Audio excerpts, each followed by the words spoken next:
নমস্কার বন্ধুরা, আজ আমি চলে এসেছি ঘোষগ্রামের লক্ষ্মীবাড়ি। এই যে সিঁড়ি দিয়ে উপরে উঠে যাচ্ছি মা লক্ষ্মীর গেটে। তোমরা দেখো, আমি তোমাদেরকে দেখানোর জন্য ভিডিওটা শেয়ার করছি।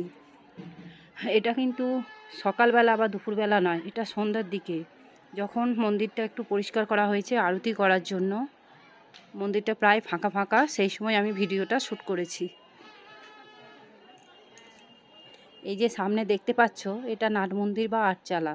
এখান থেকে মায়ের মুখ পরিষ্কারই দেখা যায়। এই যে পাশে দেখছো, এই মন্দিরগুলোর মধ্যে আরও দেবদেবী আছে, কিন্তু আমি তোমাদের সঙ্গে পুরোটা শেয়ার করতে পারছি না, কারণ সারাদিন আমাদের প্রচণ্ড টায়ার্ড ছিলাম, এবং সেই জন্য আমি যতটুকু পারলাম সেটুকুই তুলে ধরছি।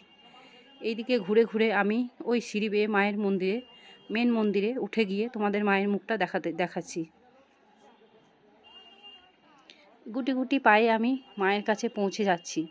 আজকে আমাদের পালি ছিল, এখানে আমাদের পালি আছে, সেই জন্যই যাওয়া বিশেষ করে। হয়তো সব সময় যাওয়া হয় না, বাবাই যায় বেশিরভাগ সময়। এই যে উঠে গেলাম মন্দিরের মধ্যে। মন্দিরটা কত সুন্দর রং করা এবং আলোর সজ্জায় সজ্জিত। মন্দিরের দরজাটা দেখো কত সুন্দর। এই ঢুকে গেলাম আমি মায়ের মেন মন্দিরে। এখানে যিনি পুরোহিত, উনি হচ্ছেন আমার বাবা। ভক্তদের পুজো করিয়ে দিচ্ছেন মা লক্ষ্মীর। মায়ের মুখটা তোমরা দেখো। আমাদের এদিকটায় বিশেষ করে প্রত্যেকটা বাড়ির মহিলারা, মায়েরা বা পুরুষরাও বলতে পারো, এই বিশেষ করে পৌষ মাসে, ভাদ্র মাসে এবং চৈত্র মাসে মা লক্ষ্মীর পুজো দেওয়ার জন্য একবার হলেও তারা যাওয়ার চেষ্টা করে। আর যারা যেতে পারে না, তারা হয়তো এই ভিডিওর মাধ্যমে বা অন্য কোনো সময় গিয়েও। এই মা লক্ষ্মীর একটা বিশেষ ইতিহাস আছে। তোমরা যদি জানতে চাও তাহলে কমেন্টে আমাকে জানাবে, আমি সেই ইতিহাস তোমাদের সঙ্গে শেয়ার করব। মন্দির থেকে বেরিয়ে আমি নাট মন্দিরে চলে এসেছি। ওখান থেকে আমি ঘন্টা বাজিয়ে একটু প্রণাম করে মাকে সরে যাচ্ছি এখান থেকে। ওই যে আরেকবার দেখিয়ে দিলাম তোমাদেরকে মায়ের মুখটা, দেখো, তোমাদেরও ভালো লাগবে। মা লক্ষ্মী ধনের দেবী, তাই মা লক্ষ্মী ধনের দেবী, তাই মা লক্ষ্মীকে পূজিত করেন সবাই।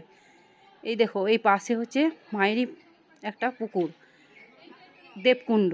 এই পুকুরটাও খুব সুন্দর, কিন্তু আমি বাইরে বেরিয়ে গিয়ে তোমাদের সঙ্গে আর শেয়ার করতে পারলাম না, যেহেতু সন্ধ্যা হয়ে গিয়েছিল এবং আমরা সত্যিই খুব শরীর ক্লান্ত হয়ে পড়েছিল আমাদের সকলের।